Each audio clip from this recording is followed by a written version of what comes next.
Recently, I received a rather nice surprise of having two Baptist missionaries come by my house. Now, this was a little different because normally I have Jehovah's Witnesses come by, and that's fine. I myself was raised Baptist, and so I thought it would be a nice opportunity to talk to others who were still active in the church. Even though my theology has changed quite a bit from my days of being raised as an evangelical Free Will Baptist, I knew that we still spoke the same language.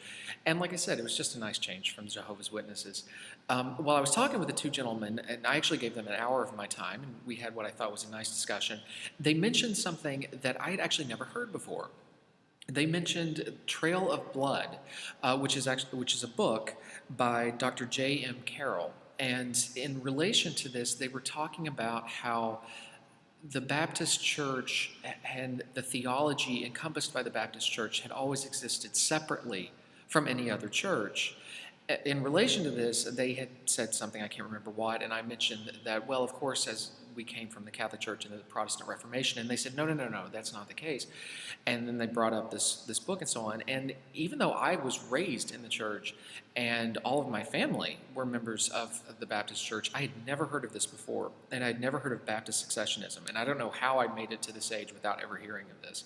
So there wasn't a lot that I could say back to this other than it didn't sound quite right. I've actually gone through higher education with a degree in partially in church history and theology.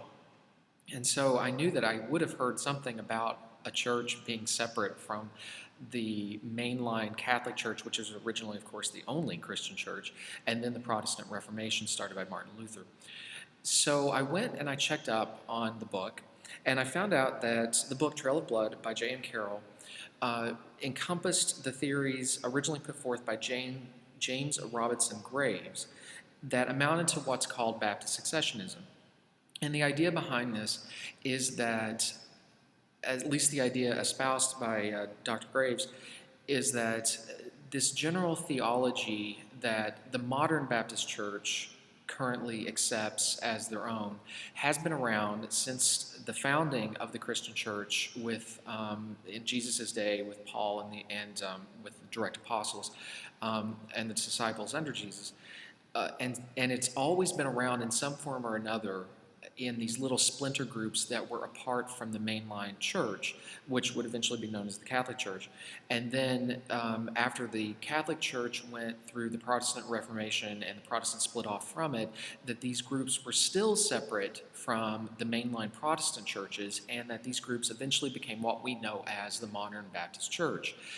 Therefore, the theology encompassed by these groups has always been separate from the mainline church. Therefore, this theology is the one pure line of Christian teaching dating all the way back to Jesus, or at least to the apostles and to the disciples, all the way to today. And Dr. James Carroll, in his book Trail of Blood, created a very useful little chart that has made it around to different churches, apparently. And he charts out all these different groups that have existed over time, going up through mainly what gets talked about a lot are the Anabaptists, but there were the Doceticists and there were others before that.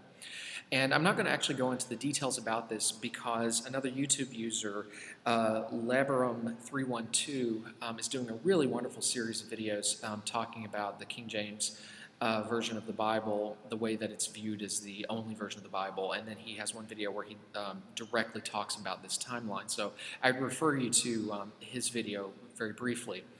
But if you want to go into an in-depth study of this, I found that the book that answers Trail of Blood, and that discredits this book, is James Edward McGoldrick's Baptist Successionism, and I'll put his name and the title of the book into the information about this video. So, in looking over the research, the supposed research, done by Carroll and Graves, and that makes up this theory of Baptist Successionism, and then reading through all of the really, really excellent work done by McGoldrick, and it's actually not that big of a book, in McGoldrick's book, it really pointed out how bad the scholarship is that goes into this idea of Baptist Successionism. In a nutshell, what's being done is that Graves, Carroll, and others who ascribe to Baptist Successionism take any group that splintered off from the mainline churches, no matter what that group's theology actually was, as long as they were accused of or actually did do some sort of baptizing of adults. As long as they did that, then this group was named a Baptist by anybody who believes in Baptist Successionism. This is really poor scholarship. It's either ignorance to a stunning level, or it's flat out lying to try and set aside this bizarre separate theology that's never had anything to do with the mainline church and just trying to say the Baptists are the ones who've always believed this. It's just bad. It's bad scholarship, and it's embarrassing as a Baptist to read this and to know that people actually believe it.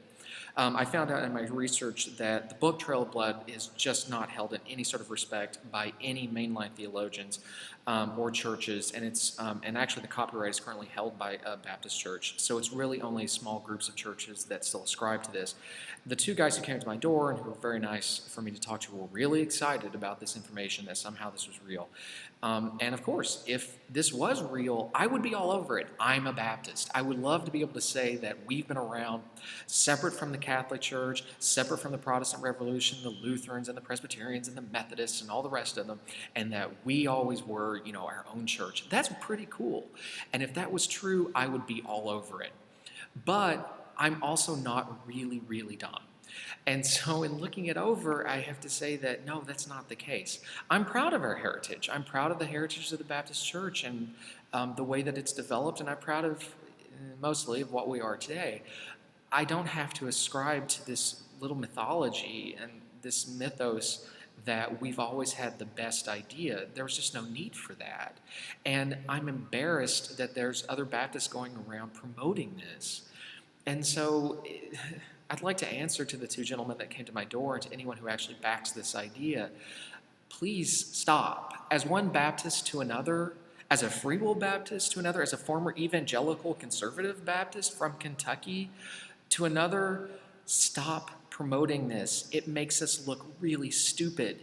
It's not true. It's so not true. It takes all of 5 minutes to look up the actual history of the Baptist Church and to see where we came from and to see that we came directly out of the Reformation. And that's fine. There's nothing wrong with that. We're still Christians. We're still part of the church in one form or another. It's fine. There's no need to go to this mythos that we've always been separate and therefore really special, and so you have to listen to us. And it really bothered me a lot. So to everyone who's interested in this whole Baptist successionism thing, I'll put the links into the notes on this video, and please check out Labarum 3112's videos. I think he's doing a great job. And if you want to take the time, just go research in any well-stocked library or go on Amazon.com and find some books on the history of the church, the history of the Christian church, and so on, and really educate yourself. It's a shame that there's so much ignorance about. So from one Baptist to another, I'm happy being Baptist, but we weren't all that special. Thanks.